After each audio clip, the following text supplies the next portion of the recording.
Price Lord. மீட்பெரும் இரட்சகருமாகிய இயேசு கிறிஸ்துவின் விலையேற பெற்ற நாமத்தில் உங்கள் அனைவருக்கும் என் வாழ்த்துக்கள். இன்றைய வேத வசனம் தானியேல் புத்தகம் 4ஆம் அதிகாரம் வசனம் 37. ஆகையால் நேபுகாத் நேச்சராகிய நான் பரலோகத்தில் ராஜாவை புகழ்ந்து உயர்த்தி மகிமைப்படுத்துகிறேன். அவருடைய கிரிகைகள் எல்லாம் சத்தியமும் அவருடைய வழிகள் நியாயமும் மானவைகள். அகந்தையாய் நடக்கிறவர்களை தாழ்த்த அவராலே ஆகும் என்று எழுதினான். அல்லேலூயா.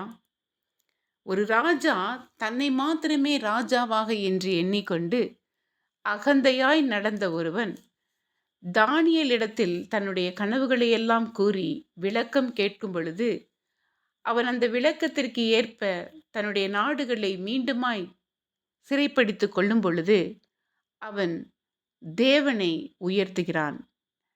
அவருடைய கர்த்தத்துவம் நித்திய கர்த்தத்துவம், அவருடைய ராஜ்யமே தலைமுறை தலைமுறையாக நிற்கும் என்று அவனே கூறுகிறான்.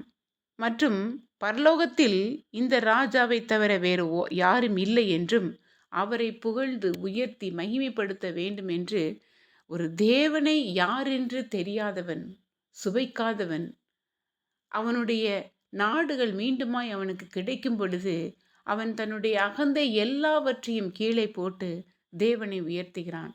அவனே சாட்சியாக கூறுகிறான், அகந்தை உள்ளவன் ஒவ்வொருவரையும் தேவனால் தாழ்த்த அவராலே கூடும் என்று. அல்லேலூயா. மேட்டிமை உள்ளவர்களுக்கு தேவன் எதிர்த்து நிற்கிறார். ஆமென்.